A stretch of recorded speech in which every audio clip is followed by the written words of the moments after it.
Hello, I'm Silvia Vitiello. I'm a partner with Moore Kingston Smith and head of our family business group. I'm in conversation today with Yvette Jacobs-Lee, who is our tax partner in the group.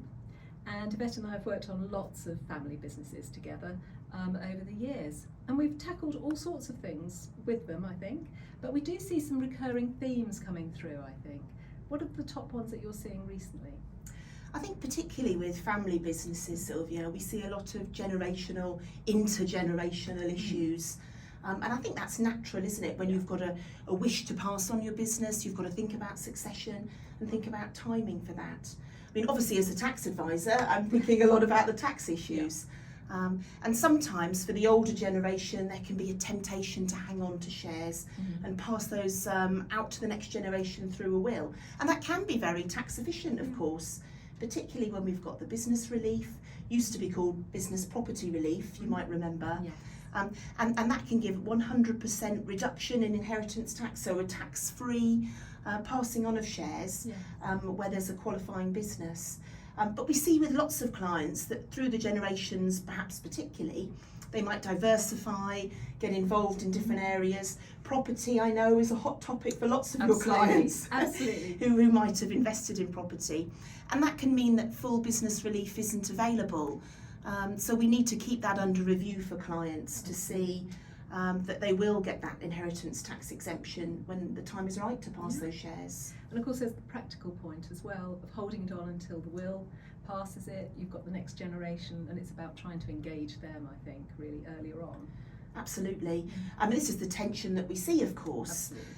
The older generation might want to hang on to their shares, but to get that engagement with the next generation, that they may want some full, or partial ownership to really bring them into understanding what it takes to run and manage a business.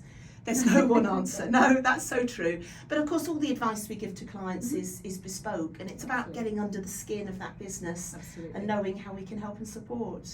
And the other thing we're seeing just lately, I think, is trusts, the use of trusts. And I know years ago there was a lot of trusts being set up, and then they seemed to go out of favour, and now we're seeing them actually come back a little bit.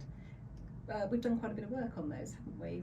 Trying to protect the assets? Very much so, very much so. I mean, there's two big areas where we see trusts used, of course, and that's when we might want to pass shares on to the next generation when they are perhaps still minors, and that could be a clause that you might have in the will to protect those shares if they do have to pass on earlier than you hoped, and then the trustees will protect those assets on behalf of the beneficiaries.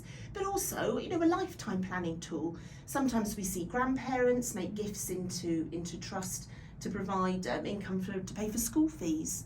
And that's commonly done as well, and structured in the right way can be very effective. Absolutely. You're very busy on that area, aren't you? I know we do a lot together, lots of things, and although we're seeing some themes coming through, all of the solutions that you come up with are very different for each individual part. There's a lot more, I think, on the website. Come to our webpage and have a look at some of the things, the insights that you've written, actually, Yvette, I think. Or of course they can always phone us and speak to a real person.